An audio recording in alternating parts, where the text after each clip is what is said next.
మన ప్రభువును రక్షకుడైన యేసుక్రీస్తు వారి నామం పేరిట శుభములు తెలియజేస్తున్నాను. బాగున్నారండి? మరి ఈరోజు మనము దేవుని యొక్క వాక్యంలో నుండి బిబిలికల్ కౌన్సిలింగ్ పాఠంలో నుండి సొటీరియాలజీ అనే పాఠాన్ని మనం తెలుసుకుందాం. ఈ సొటీరియాలజీ అనేటువంటి పదము గ్రీకు నుండి వచ్చిందండి. సొటేర్ అంటే సేవియర్, రక్షకుడు అని అర్థం. సొటీరియా అంటే రక్షణ, సాల్వేషన్ అని అర్థం అనమాట. సొటీరియాస్ అనేటువంటి గ్రీకు పదాలకు అర్థం ఏంటంటే రక్షణ అని అర్థం అనమాట. కాబట్టి రక్షణ కొరకు ఈరోజు మనం తెలుసుకుందాం. ఎందుకంటే మరి చాలా మంది రక్షణ కొరకు భిన్నమైనటువంటి అభిప్రాయాలు కలిగినటువంటి వారుగా ఉన్నారు. ఈ రక్షణ ఉంటుంది, కొంతమంది రక్షణ పోగొట్టుకుంటారని. కాబట్టి దీని గురించినటువంటి విషయాలన్నింటినీ కూడా చాలా స్పష్టంగా మనం తెలుసుకుందాం. కాబట్టి ఈ రక్షణ అనేది మనిషికి ఎందుకు అవసరం అనే దాన్ని మొట్టమొదటిగా మనం తెలుసుకుందాం. ఎందుకంటే మనం మరి ఆంథ్రోపాలజీలో చదువుకున్నాం ఏమని, మానవుడు పతనమైపోయాడు అనే విషయాన్ని, దేవుని యొక్క మహిమను కోల్పోయాడు విషయాన్ని మనము మానవ అధ్యయన శాస్త్రం తెలుసుకున్నాం. అదే రీతిగా మరి పాపతత్వ శాస్త్రంలో కూడా అక్కడ మనం తెలుసుకుంటూ వచ్చాం. ఏం తెలుసుకున్నాం? పాపాన్ని బట్టి మానవుడు దేవునికి దూరం అయిపోయాడు అనే విషయాన్ని తెలుసుకుంటూ వచ్చాం. అయితే పాపాన్ని బట్టి దేవునికి దూరం అయిపోయినటువంటి మానవుడికి ఏం అవసరం అంటే తిరిగి దేవునితో సహవాసం అనేది అవసరము, దేవునితో సమాధానం అనేది అవసరము. కాబట్టి మానవుడు తిరిగి దేవుడిని చేరుకోవాలి. దాని కొరకైన ఏకైక సాధనం ఏంటంటే రక్షణ. కాబట్టి ఈ రక్షణ గురించి అనేక విషయాలు మనము తెలుసుకున్న పూర్వము దేవుని యొక్క వాక్యంలో నుండి ఒక మాట చదువుకుందాం. మరి రోమిలు రాసినటువంటి పత్రికలో మరి ఈ మాట రాయబడుతూ వచ్చింది. 3వ అధ్యాయము 23వ వచనము ఏమని రాయబడ్డది? రోమా 3:23, ఏ భేదమును లేదు, అందరూ పాపము చేసి దేవుడు అనుగ్రహించు మహిమను పొందలేకపోతున్నారు. ఏ భేదము లేకుండా మానవులైన మనం అందరం కూడా పాపం చేస్తున్నాం. అందుకే 9వ వచనంలో ఇలా రాయబడుతూ వచ్చింది. ఏమని చూడండి, అలాగైనా ఏమందము, మేము వారికంటే శ్రేష్ఠులమా, తక్కువ వారమా? ఎంత మాత్రము కాము. యూదులేమి, గ్రీసు దేశస్థులేమి, అందరూ పాపమునకు లోనై ఉన్నారు అని ఇంతకు ముందు దోషారోపణ చేసి ఉన్నాము. కాబట్టి మనుషులందరూ కూడా పాపానికి మరి వారు ఏమైపోయినారు అంటే ఇక్కడ రాస్తూ ఉన్నాడు, లోనై ఉన్నారు. పాపము చేయు ప్రతివాడును పాపమునకు దాసుడు. కాబట్టి మనుషులందరూ కూడా పాపానికి దాసులు గాని, పాపానికి లోబడిన వారు గాను మానవులు ఉంటూ వచ్చారు. అంత మాత్రమే కాదు, మరి దేవునికి మరి మానవుడు దూరం అయిపోతూ వచ్చాడు. దేవుడు ఇస్తున్నటువంటి మహిమను మానవుడు పొందలేకపోతూ ఉన్నాడు అనే సంగతిని మనము నేర్చుకుంటూ వచ్చాము. ఇంకేంటి అంటే మరి ఎఫెసీయులకు రాసిన పత్రిక 2వ అధ్యాయంలో మనం చూసినట్లయితే అక్కడ అంటాడు, పాపముల చేత అపరాధముల చేత చచ్చిన వారము, దేవునికి దూరం అయిపోతూ వచ్చాము. 2:14 అంటాడు, మునుపు మీరు దూరస్తులు అంటాడు. కాబట్టి దేవునికి దూరం అయిపోయినటువంటి మనుషులు మనం. మరి శారీరక సంబంధమైన మరణం మాత్రమే కాదు, ఇంకెన్నటికీ దేవుని కలుసుకోకుండా ఆత్మీయమైన మరణంలో ఉన్నటువంటి వారు. అందుకని దేవుని వాక్యంలో మరి ఎంతో స్పష్టంగా రోమిలు రాసిన పత్రిక 5వ అధ్యాయం అక్కడ జ్ఞాపకం చేస్తాడు. ఏమనంటే, మనము బలహీనులము, భక్తిహీనులము, పాపులము, శత్రువులము, అనీతిమంతులము అనే విషయాల్ని దేవుని వాక్యం అంతా స్పష్టంగా రాస్తూ వచ్చాడు. కాబట్టి ఇటువంటి జీవితం కలిగిన మానవుడు నీతిమంతుడైనటువంటి దేవుణ్ణి ఎలాగో కలుసుకోగలడు? పరిశుద్ధుడైన దేవుణ్ణి పాపాత్ముడైన మానవుడు ఎలాగో కలుసుకుంటాడు అంటే, మానవునికి రక్షణ దయచేయుట కొరకు దేవాతి దేవుడు, సృష్టికర్త అయిన దేవుడు ప్రభువైన యేసుక్రీస్తు వారు మానవ శరీర ఆకారంలో ఆయన ఈ భూమి మీదకి వచ్చాడు. అందుకని ఆయన జన్మించినప్పుడు ఆయనకు ఈ పేరు పెడుతూ వచ్చారు. ఏమని? యేసు. యేసు అంటే అది ఆయనకున్నటువంటి పేరు కాదు, ఆయన నిర్వర్తించవలసిన బాధ్యత. యేసు అనే మాటకు అర్థం ఏంటంటే రక్షకుడు. రక్షకుడు, he is the saviour. So ఆయన రక్షకుడు కాబట్టి ఆయనకి యేసు అనేటువంటి పేరుని పెడుతూ వచ్చారు. కాబట్టి ఆ రక్షకుడు మానవ జీవితంలోనికి ఎలాగో రక్షణ తీసుకొచ్చాడో నేర్చుకునే శాస్త్రమే రక్షణ శాస్త్రము అనే విషయాన్ని మనము గుర్తించాలి. కాబట్టి ఈ రక్షణ శాస్త్రాన్ని మనం అధ్యయనం చేయ పూర్వము మనుషుల అభిప్రాయాలు ఎలా ఉన్నాయి అంటే, మనుషులు ఏమంటారంటే మానవుడు పాపాత్ముడు కాడు. కొంతమంది మరి గొప్పవారు ఏం చెప్పారంటే అన్ని జన్మలలోనికి ఉత్కృష్టమైన జన్మ మానవ జన్మ అని చెప్తూ వచ్చారు. వాస్తవానికి బైబిల్ కూడా అదే చెప్తుంది.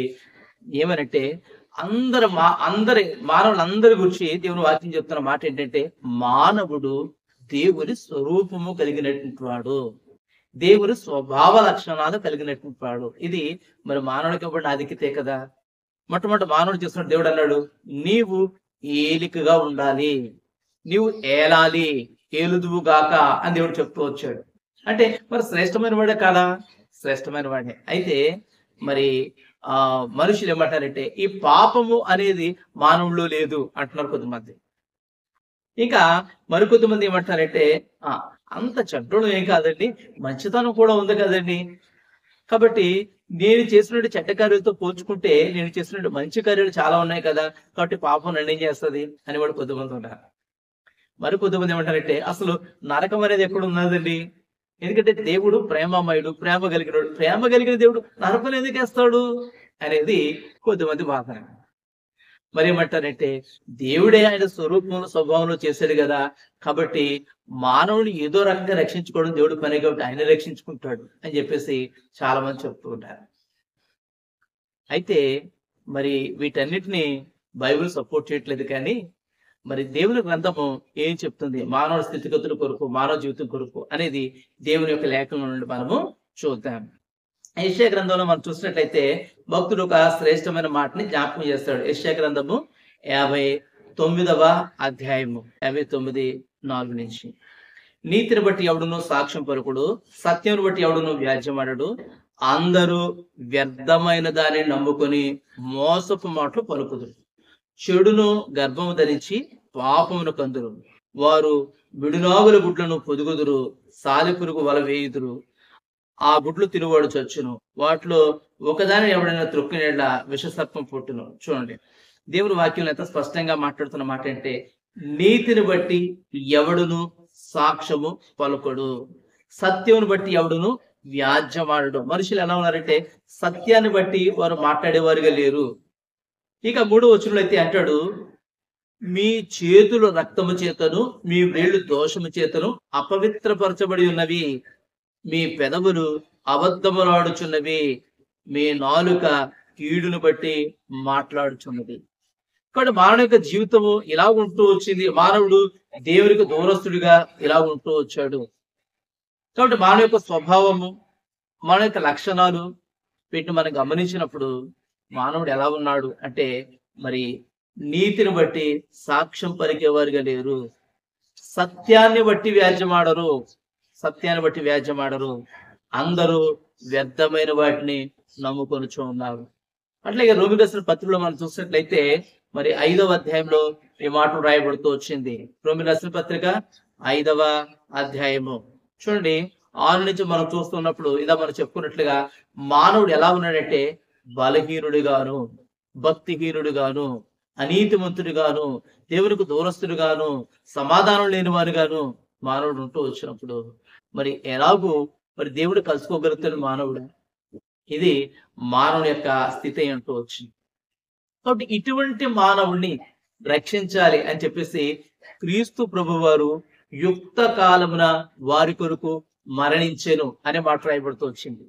కాబట్టి యుక్త కాలమందు ప్రభువు యేసు క్రీస్తు వారు వారిని రక్షించే దాని కొరకు, వారిని విడిపించే దాని కొరకు, వారి కొరకు ఆయన తన ప్రాణాన్ని పెట్టినట్లుగా లేఖనాల్లో మనము చూడగలుగుతాం. అట్లాగే దేవుని వాక్యంలో మనం చూసినట్లయితే మరి దేవుడు మానవుడికి జ్ఞాపకం చేస్తున్నాడు ఏమనంటే, ఈ రక్షణ అనేది మన జీవితంలో ఉండాలంటే మనం ఎలా ఉండాలి అనేది ప్రభు జ్ఞాపకం చేస్తున్నాడు. మత్తయి సువార్త 5వ అధ్యాయము 20వ వచనం. మత్తయి సువార్త 5వ అధ్యాయం 20వ వచనం మనం చూసినట్లయితే అక్కడ శాస్త్రులు పరిశీలన గురించి సంగతుల్ని ప్రభు జ్ఞాపకం చేస్తాడు. మీ నీతి వారి నీతి కంటే అధికంగా ఉండాలి. కాబట్టి చాలా మంది ఏం చేస్తున్నారంటే ఇప్పుడు నీతి కార్యాల ద్వారా ఒకవేళ దేవుడు కలుసుకుంటామేమో అనుకుంటున్నారు. యేసుక్రీస్తు ప్రభు లేకుండా మన నీతి కార్యాలు ఎలాంటివంటే మురికి పీలికలు వంటివి అని దేవుని వాక్యం యెషయా గ్రంథంలో ఎంతో స్పష్టంగా జ్ఞాపకం చేస్తుంది. కాబట్టి నీతి కార్యాల ద్వారా మనమేమి దేవుని చేరుకోలేం, కానీ దేవుని చేరుకున్నాక మనం నీతి కార్యాల్లో ఉండాలి. ఇది చాలా ప్రాముఖ్యము, దేవుని వాక్యం చెప్తున్న సత్యం. ఇక రెండోదిగా మనం చూసినట్లయితే యెషయా గ్రంథంలో 64వ అధ్యాయంలో ఈ మాట జ్ఞాపకం చేస్తూ ఉన్నాడు. 6వ వచనాన్ని మనం చూసినట్లయితే చూడండి, మేమందరమును అపవిత్రుల వంటి వారమైతిమి, మా నీతి క్రియలనియు మురికి గుడ్డ వలె నాయను, మేమందరము ఆకువలే వాడిపోతిమి, గాలి వాన కొట్టుకొని పోయినట్లుగా మా దోషములు మమ్మను కొట్టుకొని పోయెను. కాబట్టి మానవులు అందరూ కూడా ఎలా ఉన్నారు అంటే పాపము చేసిన వారిగా ఉంటూ వచ్చారు, అపవిత్రుడిగా ఉంటూ వచ్చారు. కాబట్టి అపవిత్రుడైన మానవుడు పవిత్రుడైన దేవుణ్ణి ఎలాగూ కలుసుకోగలడు.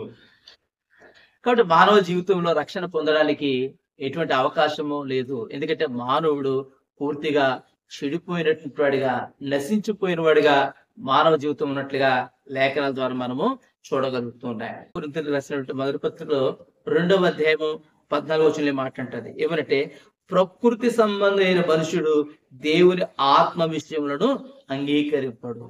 కాబట్టి ప్రకృతి సంబంధంగా మానవుడు ఆలోచన చేస్తూ మరి ఇది అది అనుకుంటూ ఏదేదో చెప్పుకుంటూ మానవుడు ఏం చేస్తున్నట్టే ఆత్మ ద్వారా దేవుడు చెప్తున్న విషయాల మీద మనసు పెట్టడానికి అనేక మంది ఒప్పుకోవట్లేదు. కాబట్టి మానవుడు ఎలా ఉన్నాడంటే పాపంలోనే మానవ జీవితాలు ఉంటూ వచ్చాయి. అపోస్తలుడైన పౌలు గారు కొరింథీలో ఉన్న సంఘానికి రాసిన మొదటి పత్రిక 1వ అధ్యాయం, ఈ 1వ అధ్యాయంలో 21వ వచనంలో ఇలా రాయబడింది, దేవుని జ్ఞానానుసారముగా లోకము తన జ్ఞానము చేత దేవుని ఎరుగకుండినందున. కాబట్టి దేవుని యొక్క జ్ఞానం ఏమైందో దాని ప్రకారంగా లోకము దేవుణ్ణి ఎరగలేదు, కానీ తన యొక్క జ్ఞానాన్ని ఆధారం చేసుకుని దేవుణ్ణి ఎరగలేదుగా ఉంటూ వచ్చింది. కాబట్టి అనేకమైన ప్రశ్నలు చూడండి, యేసుక్రీస్తు ప్రభుని గురించి నేడు ఉన్నటువంటి మరి అనేకమైన ప్రశ్నలు ఇంకెక్కడ లేవు. జవాబులు చెప్తున్నా, లేఖనాలు చూపిస్తున్నా, ఇంకా గుడ్డిగా వారు తమ యొక్క వెరితనాన్ని బట్టి మాట్లాడుతున్నారు, కానీ దేవుని యొక్క వాక్యాన్ని బట్టి, దేవుని యొక్క జ్ఞానాన్ని బట్టి దాన్ని అర్థం చేసుకునేటువంటి మిత్రులు మరి ఎంతో మంది ఉన్నట్లుగా మనం చూడగలుగుతున్నాం. కాబట్టి మానవుడు తన జ్ఞానాన్ని ఆధారం చేసుకుని దేవుని నుంచి దూరం అయిపోతున్నాడు. తన అపవిత్రమైన జీవితాన్ని బట్టి మానవుడు దేవుని నుంచి దూరం అయిపోతాడు. జీవితము దేవుని నుండి, ఆయన జ్ఞానం నుండి, ఆయన సన్నిధి నుండి, ఆయన ఇచ్చే సమాధానం నుండి మనుషులను దూరం చేస్తూ ఉంది.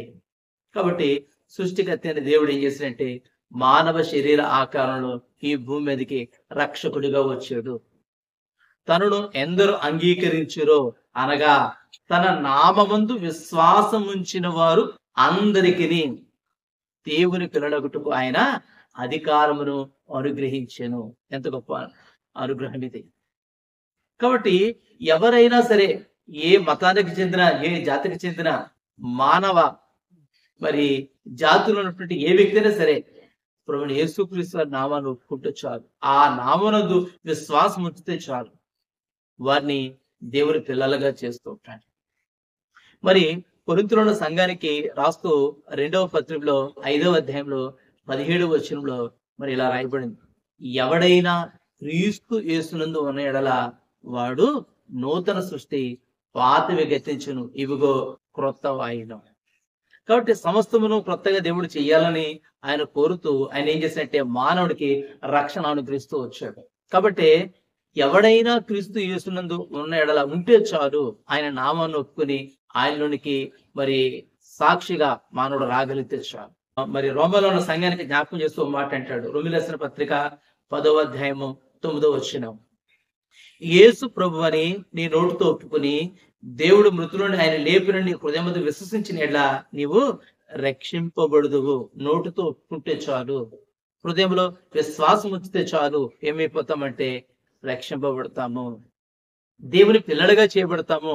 ఆయన నామమందు విశ్వాసం ఉంచితే చాలు, ఆయనని ఒప్పుకుంటే చాలు, నీవు నా రక్షకుడు అయ్యా, నేను పాపిని, పాపాత్ముని అని ఒప్పుకుని మనము ఆయన నామాన్ని బట్టి హృదయంలో విశ్వాసం ఉంచితే దేవుని పిల్లలుగా చేయబడతారు.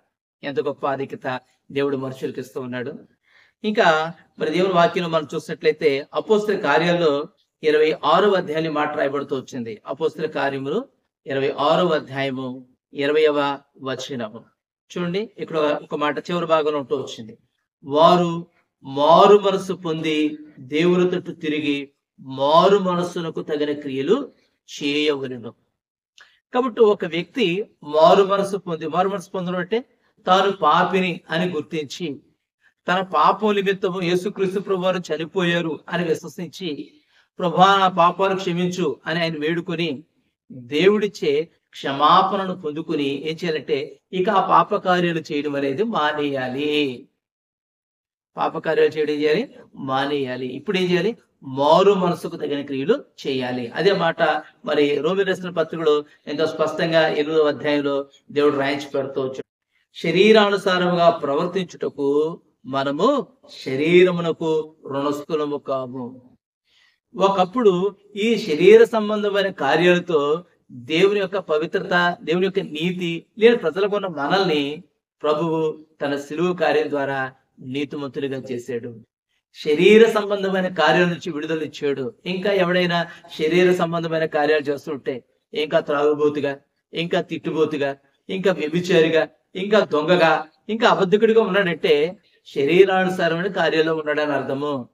అంటే దాని అర్థం ఏంటంటే వాడు రక్షణ పొందిన వ్యక్తి కాడు. ఇంకా చెప్పాలంటే ఇంకొక మాట చూద్దాం రండి. 13వ వచనం. మీరు శరీర అనుసారముగా ప్రవర్తించిన ఎడల చావవలసిన వారు యుద్ధురు. అయితే శరీరానుసారంగా ప్రవర్తించడానికి ఏముంది? అవకాశం ఉంది. రక్షింపబడినంత మాత్రాన పాపపు స్వభావం మానవ నుంచి తీసివేయబడదు. ప్రభు ఏం చేసినట్టే మన స్థితిని నీతిమంతులుగా చేశాడు. క్రియారూపంలోనికి మనం మార్చుకోవాలి దాన్ని. అర్థమైందండి? యేసుక్రీస్తు ప్రభు వారు ఎటువంటి నీతి స్థాయిలో ఉంటాడో ఆయన రక్తము ద్వారా ప్రభు ఏం చేసినట్టే మనల్ని ఆ నీతి స్థాయికి తీసుకువెళ్ళాడు. మన స్థితి అది. అయితే మన ఆలోచనల ద్వారా, మన కార్యాల ద్వారా మనం ఏం చేయాలంటే ఆ స్థితిని మనం పవిత్రపరుచుకోవాలి. అందుకనే దేవుని వాక్యంలో ఈ మాట రాయడానికి దేవుడు ఇష్టపడుతూ వచ్చాడు. చూద్దాం రండి. మరి యోహాను రాసినటువంటి మొదటి పత్రిక 3వ అధ్యాయము 3వ వచనం. ఆయన యందు ఈ నిరీక్షణ పెట్టుకున్న ప్రతి వాడును ఆయన పవిత్రుడై ఉన్నట్టుగా తన్ను పవిత్రుడిగా చేసుకొనును. కాబట్టి ప్రభువునందు విశ్వాసం ఒక దినాన్ని ఆయన చూస్తాము, ఆయన కలుసుకుంటాము అనేటువంటి ఆలోచన కలిగిన ప్రతి మానవుడు కూడా ఏం చెయ్యాలి అంటే తనను తాను పవిత్రుడిగా కాపాడుకోవాలి, చేసుకోవాలి. ఇది ప్రతి విశ్వాసికి ఇవ్వడనటువంటి మరి బాధ్యత ఉంటూ వచ్చింది. ప్రతి విశ్వాసి కూడా ఈ బాధ్యతను నిర్వర్తించాలి. ఇంకా దేవుని వాక్యంలో మనం చూసినట్లయితే మరి యోహాను మరి రాసినటువంటి సువార్తలో 3వ అధ్యాయంలో 36వ వచనంలో ఒక మాట అంటాడు. రక్షింపబడాలి అంటే ఏం చేయాలంటే చూడండి, కుమారుని యందు విశ్వాసం ఉంచువాడే నిత్య జీవము గలవాడు, కుమారునికి విధేయత చూపనివాడు మరి జీవమును చూడడు అంటాడు. విధేయుడు కానివాడు జీవమును చూడడు, కానీ ఏమవుతాడు అంటే దేవుని ఉగ్రత వాని మీద నిలిచింది. విశ్వాసం ఉంచడమే కాదు, విధేయత చూపించాలి. అందుకనే హెబ్రీయులకు రాసిన పత్రిక 5వ అధ్యాయం 10వ వచనం అంటాడు, తనకు విధేయులైన వారందరికీ నిత్య రక్షణకు ఆయన కారకుడయ్యాడు. కాబట్టి రక్షణ అనేది ఎప్పటికీ పోదు. రక్షణ ఎప్పటికీ పోదు. రక్షణ అనేది నిలిచి ఉంటది. ఆ నిత్యమైన రక్షణ కొరకు దేవుడు మనల్ని పిలుచుకున్నాడు. అయితే ఆ నిత్య రక్షణకు నీవు నేను అర్హుడుమా కాదా అనే దాని కొరకు ఏమి ఇవ్వబడ్డదంటే దేవుడు అక్కడ అంటున్నాడు, విధేయత అనేది అవసరము. మనము శ్రమలలో ఉన్నప్పుడు, పరిస్థితులు బాగోలేనప్పుడు, నిందలు వేస్తూ ఉన్నప్పుడు, ప్రతి పరిస్థితిలో అది రోగమైన మరణమైన మనం విధేయత విశ్వాసం కలిగి ఈ యాత్రలో కొనసాగాలి. ఇది చాలా ప్రాముఖ్యము. వారు నిత్య రక్షణలో ఉంటారు. రక్షణ నిత్యమైనది. నిత్యుడగు దేవుడు నిత్యమైనటువంటి తన ఆత్మ ద్వారా ఏం చేసినట్టే నిత్యుడైనటువంటి యేసుక్రీస్తు ప్రభువారి ద్వారా నిత్య రక్షణ మనకి కలుగు చేస్తూ వచ్చాడు. అయితే ఈ రక్షణకి మొట్టమొదట విశ్వాసం అనేది అవసరము. ఆయన నామమునందు విశ్వాసం ఉంచాలి, ఆయనను హృదయంలో విశ్వసించాలి. రెండోదిగా విధేయత అనేది చాలా అవసరం. కాబట్టి ప్రభువుకు విధేయుడు కావడం అంటే వాక్యానుసారమైన జీవితము. చాలా మంది అంటారు మేము దేవుడిని నమ్ముకున్నామండి అంటారు, కానీ ఈ లోక సంబంధమైన జీవనం కలిగిన ఒక సహోదరుడు కష్టాల్లో ఉంటే వారు సాయం చేయరు. బ్రదర్ దేవుడు చూసుకుంటాడు బ్రదర్, ప్రార్థన చేస్తున్నాం, నువ్వు ప్రార్థన చేయకపోతే ఆయనకు మరి వచ్చేస్తుంది నష్టం. మరి ప్రార్థన చేయడం అంటే ఇతరుల అవసరాలు పాలు పుచ్చుకోవాలి. అందుకని పౌలు భక్తుడు అన్నాడు, పుచ్చుకొనుట కంటే ఇచ్చుట ధన్యం. కాబట్టి ఇది ధన్యత. మనం ఇచ్చేవారిగా ఉండాలి. సహోదరులు ప్రేమించుచున్నాము గనక మనము జీవంలో నిలుచుచున్నాము అంటాడు. చూద్దామండి, అదే మాటని యోహాను రాసిన మొదటి పత్రిక 3వ అధ్యాయంలో మనం చూస్తాం. యోహాను రాసినటువంటి మరి మొదటి పత్రిక 3వ అధ్యాయం మరి 14వ వచనం, మనము సహోదరులను ప్రేమించుచున్నాము గనక మరణంలో నుండి జీవములోనికి దాటి ఉన్నామని ఎరుగుదుము. సహోదరులు ప్రేమించడం అంటే ఏంటి అంటే చూడండి 18వ వచనం, చిన్నపిల్లలారా మాటతోనూ నాలుగుతోనూ కాక క్రియతోనూ సత్యముతోనూ ప్రేమింతుము. కాబట్టి అవసరాల్లో ఉన్న వారికి సాయం చేయాలి. మరి మత్తయి సువార్తలో కూడా 25వ అధ్యాయంలో కూడా అదే కదా మనం చూస్తాం. వారు ఏం చేశారంటే చెరసాల్లో ఉంటే ఉండు అని వదిలేశారు. అయితే దిగంబరులుగా ఉంటే ఉండు అని వదిలేశారు. ఆకలితో ఉన్న వారిని చూసి ఆకలితో ఉంటే ఉండు, నేను బాగుంటే చాలు అని చెప్పేసి అనుకున్నారు. ప్రభు అన్నాడు, శపింపబడిన వారులారా అపవాదికి వారి అనుచరులకు నువ్వు సిద్ధపరిచిన నిత్య అగ్నిలోకి పోడి అన్నాడు. ఎక్కడ పోవాలట? నిత్యమైన అగ్నిలోకి పోవాలి. కారణం ఏంటంటే సహోదర ప్రేమ అంటే దాని అర్థం ఏంటంటే వారి పరిస్థితులన్నింటిలో వారు సహాయం చేయాలి, వారిని ఆదుకోవాలి. వారు ఎక్కడ ఉన్నారంటే నిత్య జీవంలో ఉన్నారు, నిత్య రక్షణలో ఉన్నారు. కాబట్టి రక్షణకి ఇవన్నీ కూడా, రక్షణ నిత్యమైనది. చూడండి, అందరూ కూడా పాఠశాలలో పరీక్షలు రాయకుండా అందరూ పాసే, కానీ ఇన్ని దినాలని చెప్పేసి మీరు పాఠశాలకు హాజరు కావాలి అని చెప్పేసి ఒక నియమం ఉంది. మరి అసలు పాఠశాలకే పోలేదు అనుకోండి, నమోదు చేసుకుని, ఆ వ్యక్తి చదివినట్టా చదవలేనట్ట చెప్పండి మీరు. అంటే ప్రభుత్వం ఏమైనా నియమాలైనా వచ్చిందంటారా? కాదు. ఆ పాఠశాలకు వెళ్ళడం అనేది అతని బాధ్యత. కాబట్టి దేవుడిచ్చే రక్షణ అనేది నిత్యమైనది. అది పోయేది కాదు, అది తీసేసేది కాదు. అయితే ఆ రక్షణలో దాగి ఉండే కొరకు కొన్ని బాధ్యతలు మనకి ఇవ్వబడ్డాయి. బాధ్యతలు ఖచ్చితంగా నెరవేర్చాలి. చూడండి ఎంత శ్రేష్టమైన మాట మనం చూస్తామంటే ప్రకటన గ్రంథము 3వ అధ్యాయం మొదటి నుంచి చూస్తే అక్కడ ఒక సంఘం ఉంది. ఆ సంఘం పేరు తెలుసా? సార్దిస్ అనే సంఘం. సార్దిస్ అనే మాటకు అర్థం ఏంటంటే బ్రతక నేర్చింది అని అర్థం. టు సర్వైవ్, బ్రతక నేర్చింది, లేకపోతే బ్రతుకుతున్నాను అని పేరు కలిగింది. కానీ నిజంగానే జీవిస్తున్న పేరుంది, లోకమంతా మంచి పేరుంది. అయితే ప్రభు అన్నాడు, జీవించుచున్నావు అనే పేరుంది, కానీ నీవు మృతుడివే అన్నాడంతే. మనుషుల దృష్టిలో జీవించేవారిగా ఉండొచ్చు, కానీ దేవుని దృష్టిలో ఎలా ఉన్నాడంటే మృతుడిగా ఉన్నాడు. అయితే ఆ సంఘానికి కూడా ప్రభు ఒక మాట చెప్తూ వచ్చాడు. రండి ఈ మాట మనం చూద్దాం. 5వ వచనం, జయించువాడు అలాగున తెల్లని వస్త్రమును ధరించుకొనును, జీవ గ్రంథములో నుండి అతని పేరు ఎంత మాత్రము తుడుపు పెట్టక నా తండ్రి ఎదుటను ఆయన దూతల ఎదుటను అతని పేరు ఒప్పుకొందును. కాబట్టి దేవుడు ఒకసారి రాసిన పేరు తుడిపెట్టేయడు. మనం ఎక్కడన్నా పశ్చాత్తాపడతామేమో, మన బ్రతుకు ఎక్కడైనా మారతాదేమో అని చెప్పి దేవుడు చూస్తాడు. కాబట్టి మన బ్రతుకును సరి చేసుకోవాలి.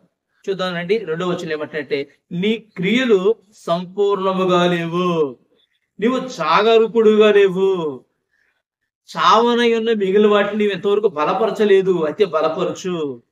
నీవు ఎలాగో ఉపదేశం పొందావో, ఎలాగ విట్టువో జ్ఞాపకం చేసుకో, దానిని గైకొను, మారు మనసు పొందు. కాబట్టి మాటి మాటికి దేవుడు ఏం చేస్తాడంటే అవకాశాలు ఇస్తాడు. చివరి శ్వాస వరకు కూడా ప్రభు అవకాశాలు ఇస్తూ ఉంటాడు. వాటిని వినియోగపరుచుకోకుండా ఇష్టానుసారంగా జీవిస్తే ఒక దినాన నష్టపోతాము. కాబట్టి రక్షణ అనేది నిత్యమైనది. ఈ రక్షణలో దాగి ఉండడానికి కొన్ని నియమాలు ఉన్నాయి. నియమాలను మనం పాటించాలి. చూడండి, రక్షణ దేవుడు అందరికీ ఇచ్చాడు కదా. కొద్దిమంది అంటారు ఏమంటే, యేసుక్రీస్తు ప్రభు వారు కొద్దిమంది వ్యక్తుల కొరకే ఆయన మరణించాడు. చూడండి, దానికి థియలాజికల్ గా ఓ సమాధానం చెప్తాను. ఏమనంటే, అనేకుల పాప క్షమాపణ నిమిత్తము చిందింపబడుతున్న రక్తము అనే మాట జ్ఞాపకం చేసుకోండి. అంత మాత్రమే కాదు, మరి మార్కు సువార్తలో 10వ అధ్యాయంలో 45వ వచనంలో ఉన్నటువంటి ఈ మాటను కూడా గమనించుకొని అప్పుడు మనము కొంచెం దేవుని వాక్యంలో నుండి కొన్ని విషయాల్ని మరి పరిశీలన చేద్దాం. 10వ అధ్యాయం 4వ వచనం. మనుషులందరూ మనుష్య కుమారుడు పరిచారం చేయించుకుంటూ రాలేదు, కానీ పరిచారము చేయుటకును అనేకులకు ప్రతిగా విమోచన క్రయధనమును తన ప్రాణం ఇచ్చుటకు వచ్చెను. అనేకులకు ప్రతిగా, for many, for not for all అని చాలా మంది అంటారు. అనేకుల కొరకు, అంతేకాని అందరి కొరకు కాదు.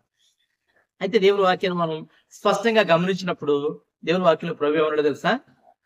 దేవుడు లోకమును ఎంతో ప్రేమించెను అంటే అందులో కూడా ఏంటంటే జనరల్ రెవల్యూషన్ అంటారు. సరే, ఇంకో మాట చూద్దాం రండి. తిమోతి రాసినటువంటి మరి పత్రికలో ఈ మాటని మనం చూద్దాం. అపోస్తలుడైన పౌలు గారు మరి తన ప్రియ కుమారుడైనటువంటి తిమోతి రాసినటువంటి పత్రికలో మొదటి పత్రిక 2వ అధ్యాయము 4వ వచనం. ఆయన మనుషులందరూ రక్షణ పొంది సత్యమును గూర్చిన అనుభవ జ్ఞానము కలవారు ఉండవల్లని ఇచ్చయించుచున్నాడు. మనుష్యులందరూ. ఫ్యాంటాస్ ఆంథ్రపోస్ అనే పదం రాయబడుతూ వచ్చింది ఎక్కడ? గ్రీక్ లో.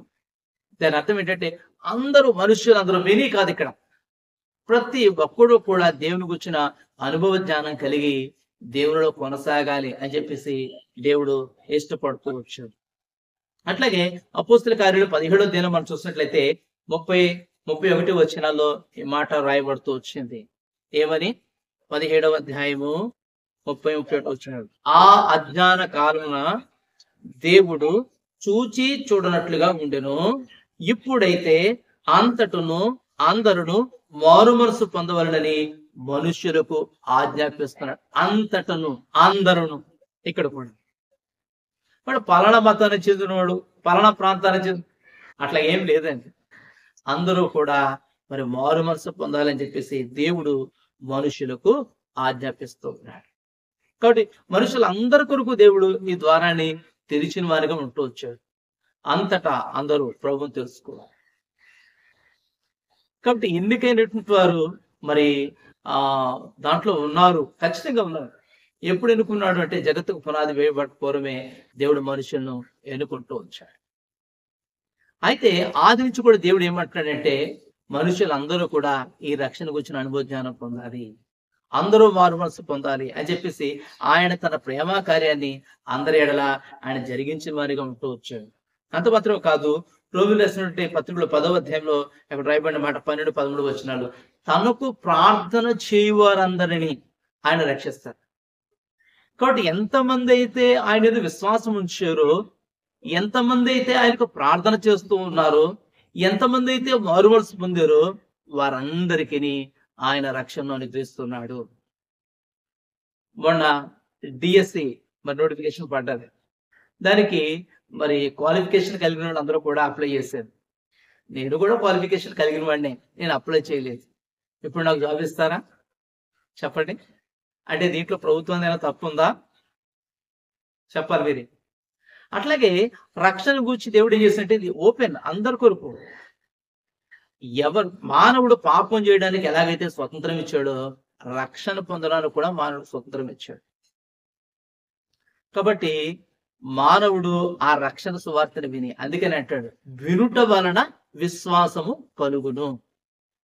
వినుట క్రీస్తుని గూర్చి ఉండాలి. కాబట్టి అలాగ వింటే ఏమవుతారయ్యా అంటే రక్షణలోకి వస్తారు అని చెప్పి దేవుని వాక్యం అంత స్పష్టంగా జ్ఞాపకం చేస్తుంది. కానీ నేటి దినాల్లో ఎంతో మంది అబద్ధ బోధకులు వచ్చారు. చూడండి, పేతురు భక్తులు ఒక మాట అంటాడు. పేతురు గారు రాసినటువంటి 2వ పత్రికలో 2వ అధ్యాయంలో ఈ మాటలు ఎంతో స్పష్టంగా మొదటి వచనంలో ఈ మాట రాయబడుతూ వచ్చింది.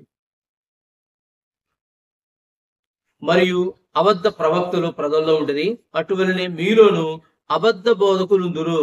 వీరు తమ్మును కొనిన ప్రభువును కూడా విసర్జించుచు తమకు తామే శీఘ్రముగా నాశనము కలుగు చేసుకొనుచు నాశనకరమగు భిన్న అభిప్రాయములను రహస్యముగా బోధించుదురు. కాబట్టి అబద్ధ బోధకులు నేటి దినాల్లో అనేక మంది బయలు వెళ్ళి ఉన్నారు, ఆల్రెడీ ఉన్నారు ఇప్పటికే. వాళ్ళు తమను కొనిన ప్రభువును, ఏ ప్రభువు అయితే తన స్వరక్తమిచ్చి తన సంఘములను కొంటూ వచ్చాడో, తన యొక్క స్వకీయ సంపాదనలో తీసుకొచ్చినాడో ఆ ప్రభువుని వారు విడిచిపెట్టారు అని రాయబడుతూ వచ్చింది. కాబట్టి రక్షణ అనేది మన నుంచి ఎవరు తీసేయలేరు, కానీ రక్షణకి దేవుడు అనుగ్రహించిన నియమాలను మనము పాటించాలి. మరి అదే మాట రోమీయుల రాసిన పత్రిక 8వ అధ్యాయం 30 నుంచి 39 వరకు మనం చదువుకుంటూ వస్తే అక్కడ ప్రభు జ్ఞాపకం చేస్తాడు ఏమనంటే, కరువైన, ఖడ్గమైన, వస్త్రహీనతైన ఏది కూడా ప్రభు యొక్క ప్రేమ నుండి మనల్ని ఎడబాయదు అనే మాట ఎంతో స్పష్టంగా ప్రభు జ్ఞాపకం చేస్తూ వచ్చాడు. యోహాను సువార్తలో యేసుక్రీస్తు ప్రభువు చెప్పారు ఏమనంటే, మరి నేను వాటికి సమృద్ధి జీవాన్ని అనుగ్రహిస్తున్నాను, నా గొర్రెలు నా స్వరం వినును, నన్ను వెంబడించును, అవి ఎన్నటికీ నేను నశించవు, ఎందుకంటే నేను వాటికి నిత్య జీవమును అనుగ్రహించుచున్నాను అంటాడు. ఎవడును నా చేతుల నుంచి వాటిని అపహరింపలేడు అంటాడు. కాబట్టి మనల్ని రక్షణలోంచి బయటికి లాక్కెళ్ళిపోగల శక్తి దేనికి లేదు. అయితే దేవుడు మనకి నియమించిన విధులను మనం పాటించకపోవడం వల్ల ఆ రక్షణలోంచి బయటకు వెళ్ళిపోతూ ఉన్నాయి. కాబట్టి ప్రభు అంటూ ఉన్నాడు, ఒకవేళ ఈ వాక్యం వింటున్న నీవు కూడా బహుశా రక్షింపబడి ఇంకా ఏదో చెడు కార్యంలో, ఇంకా ఎక్కడో చెడు జీవితంలో ఉంటూ నాకు రక్షణ పోదలే అనేటువంటి భ్రమలు ఇవ్వనట్లయితే ప్రభు నీతో కూడా అంటున్నాడు. సార్దీస సంఘంతో చెప్పిన మాటని ప్రభు మళ్ళీ జ్ఞాపకం చేస్తున్నాడు. జీవించుచున్నావనే పేరే ఉంది నీకు, కానీ నీవు మృతుడవు. రోమీయుల రాసిన పత్రిక 8వ అధ్యాయం 13వ వచనంలో మనం చదివినట్లుగా అక్కడ ఏమన్నాడు, శరీరానుసారముగా మీరు ప్రవర్తిస్తే మీరు చావవలసినటువంటి వారు. కాబట్టి శరీరాన్ని ఆధారం చేసుకుని బ్రతుకుతాను, నేను రక్షింపబడ్డాను, బాప్తిసం తీసుకున్నాను, బలలో పాలుపంపులు పొందుతున్నాను కాబట్టి నేను పరలోకం పోతాను అంటే నీవు నరకానికి పోతావు. ఇది ఖచ్చితం. ఒక వ్యక్తి రక్షింపబడ్డాడు అనే దానికి ఆనవాలు ఏంటంటే అతని యొక్క స్వభావం మారుతుంది, కాబట్టి అతను నశించిపోడు. అతని యొక్క ప్రవర్తన మారుతుంది, కాబట్టి అతని యొక్క రక్షణ పోదు. అతను ఒకవేళ పాపం చేస్తే ఏం చేస్తాడంటే ఒప్పుకుంటాడు. అందుకనే యోహాను భక్తుడు జ్ఞాపకం చేస్తూ అంటాడు ఏమని తెలుసా, మరి యోహాను రాసినటువంటి మొదటి పత్రిక 1వ అధ్యాయం 7వ వచనం ఏమని, ఆయన వెలుగులోనున్న ప్రకారముగా మనమును వెలుగులో నడిచినట్లా ఆయనతో అన్యోన్య సహవాసం గలవారమైందుము, అప్పుడు ఆయన కుమారుడైన యేసు రక్తము ప్రతి పాపం నుండి మనలను పవిత్రులుగా చేయును. కాబట్టి ఎప్పుడైతే సహవాసంలోకి వస్తామో ప్రభు మన పాపాలు కడుగుతూ ఉంటాడు. కాబట్టి మన రక్షణ పోదు. ఆయన వెలుగులో ఉన్న ప్రకారంగా మనం వెలుగులో ఉండాలి, ప్రభుతో సహవాసం చేస్తూ ఉండాలి. ఇది ప్రభు కోరుతూ ఉంటాడు. ఇది నిజమైనటువంటి క్రైస్తవ జీవితం. కాబట్టి రక్షణ అనేది అన్నిటికీ పోదు. ఈ రక్షణ అనేది నిత్యమైనటువంటిది. అయితే ఆ రక్షణలో దాగి ఉండాలంటే ప్రభువు యేసుక్రీస్తు వారిని సొంత రక్షకుడిని అంగీకరించాలి. ఆయన ప్రభువు అని నోటితో ఒప్పుకుని హృదయంలో విశ్వాసం ఉంచాలి.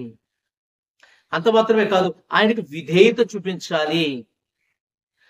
ఆయన పిల్లలైనటువంటి క్రైస్తవులని, క్రైస్తవేతరులని అందరినీ కూడా ప్రేమించాలి. ప్రాముఖ్యంగా దేవుని ప్రజలను ప్రేమించాలి. వారికి సహాయం చేసే వారిగా ఉండాలి, వారి అక్కర్తులో, వారి అవసరతులో.